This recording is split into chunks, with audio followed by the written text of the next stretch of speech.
এবার দেখুন হুগলি শ্রীরামপুরে শুভেন্দু অধিকারী নেতৃত্বে বিশাল ঐতিহাসিক মহামিছিল প্রতিবাদ। দেখুন সরাসরি ফুটেজ।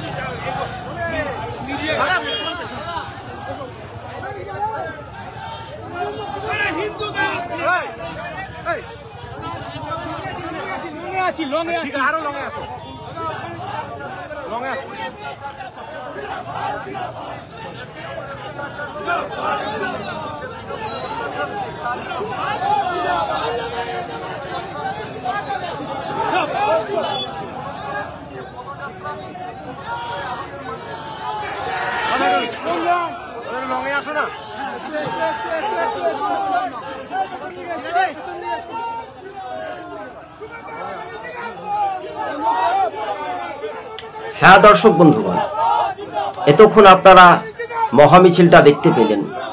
অর্থাৎ তৃণমূল দলটি আসলে যে নোংরা রাজনীতিতে নেমেছে, সাধারণ মানুষের যেভাবে একটা আন্দোলন যদি হয় তাহলে তৃণমূল বাধা দেয়, এবার বিজেপির আন্দোলনকে দেখেই, প্রতিবাদ মহামিছিলকে দেখেই কিন্তু তৃণমূল ভয় পেল।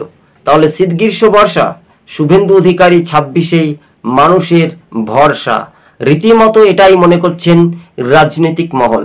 কারো তো পৌষ মাস, কারো তো সর্বনাশ। তাই আপনাদের সঙ্গে টিভি সকাল ইউটিউব চ্যানেল, আপনাদের সঙ্গে আমরা প্রতিবেদনটি তুলে ধরেছি। কার্যত তৃণমূল এবার পাপের ভোগে মাসুল তৃণমূলকে পেতে হবে। দেখুন, যদি তোমার ডাক শুনে কেউ না আসে তবে একলা চলো রে, তৃণমূল তাসের মতো ভাঙছে।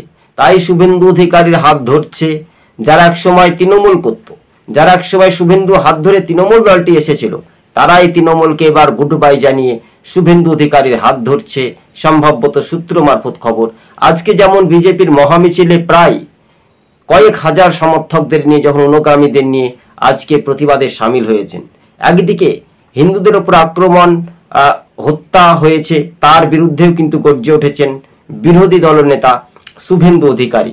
তবে কার্যত সবকিছু ঊর্ধ্বে বলা যেতে পারে তৃণমূলের রাজনৈতিক জীবন কাহিনী আগামী নির্বাচনে যতই এগিয়ে আসবে ততই তৃণমূলের দ্বন্দ্ব, গোষ্ঠী কন্দল ততই বাড়বে, কিন্তু পরিচর্যাটাই কমছে না। কিন্তু তৃণমূলের বিরুদ্ধে সবসময় প্রতিবাদী মুখ হিসেবে আমরা দেখতে পাচ্ছি রাজ্যের বিরোধী দলনেতা শুভেন্দু অধিকারী, যিনি মুখ্যমন্ত্রীকে ভোটে হারিয়েছিলেন, আর যিনি মুখ্যমন্ত্রীর সরাসরি কর্মী থেকে নেতারা বলছেন যে তাই নাকি বিজেপি বা হেভিওয়েট নেতাদেরকে আমরা হারিয়ে দিয়েছিলাম লোকসভা ভোটে।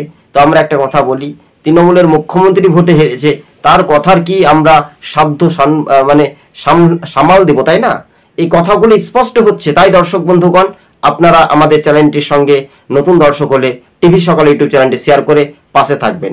এবং শাসক দল তৃণমূলের ফের কিন্তু 2000 থেকে 1500 কর্মী সমর্থক শুভেন্দু অধিকারী